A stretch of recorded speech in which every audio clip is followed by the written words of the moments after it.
Ya, resantsika tokoa ny ekipanitana formation izay nandray anjara tamin'ny fifaninanana iny ity ekipa ity izay namorona ihany ny sekoly fianarana baolina kitra ho an'ireo ankizy. Araka ny nambarany filohan'ny izany club nitana formation izany dia miainga avy any amin'ny fototra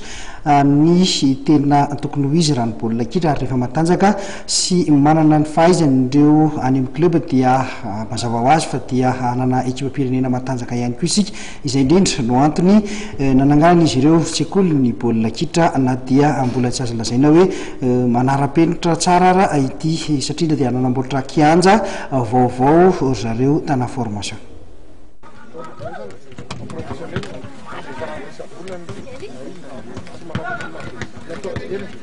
Manomana ny ankizy ity baolina kitra ho lasa mpilalao matianina ny tana formation fa tsy hianona fotsiny amin'ny division voalohany. Araka izany dia nanokatra ny sekoly ny baolina kitra ho an'ny latsaky ny 13 taona ny tana formation. Efapolo eo ireo ankizy no mandraty fahaizana any baolina kitra ao anatin'izany club ny tana formation izany. Zavatra atao zany hoe zana manana kaikaiky ny tena izy foana. Ny olana amin'ny fanaovana amin'ny sport rehetrarehetra dia resaka hoe raha ny fotony resaka dia resaka kianja ohatra. Dia mba misy an'ity kianja kely ity izay nanaovana an'ilay tana formation zany hoe anaohatra ny karazana école zany formation an'ankizy mihitsy ny tana formation zany hoe na ny lehibe ara zao hitantsika io dia afaka manao eto manao teknika tamin'ny maraina izy nanao tany amin'ny kianja lehibe dia ny hariva izy misy teknika ianarana eto zany hoe mety zany le izy fa io zany ny tanjona dia hoe mba ampiroborobo ny baolina kitra malagasy ary ny tena izy koa dia zao hoe misy kanina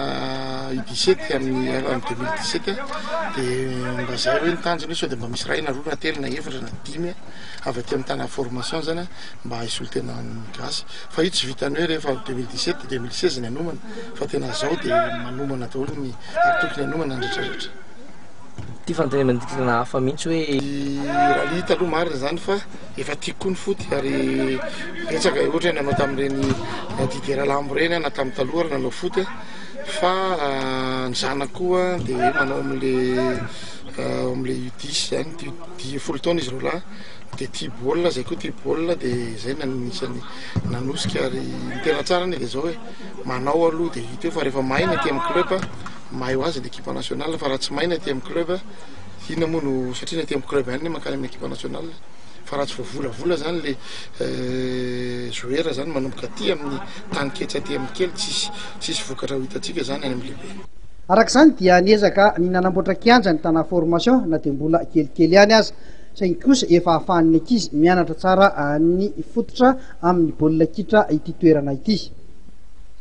Ireo mpilalao ny tana formation division voalohany ihany koa dia anisany mampiasa ity kianja ity izay manomatena hiatrika ny CCCOI sy ny fiadiana ny tompon-daka ny Ligue Analamanga.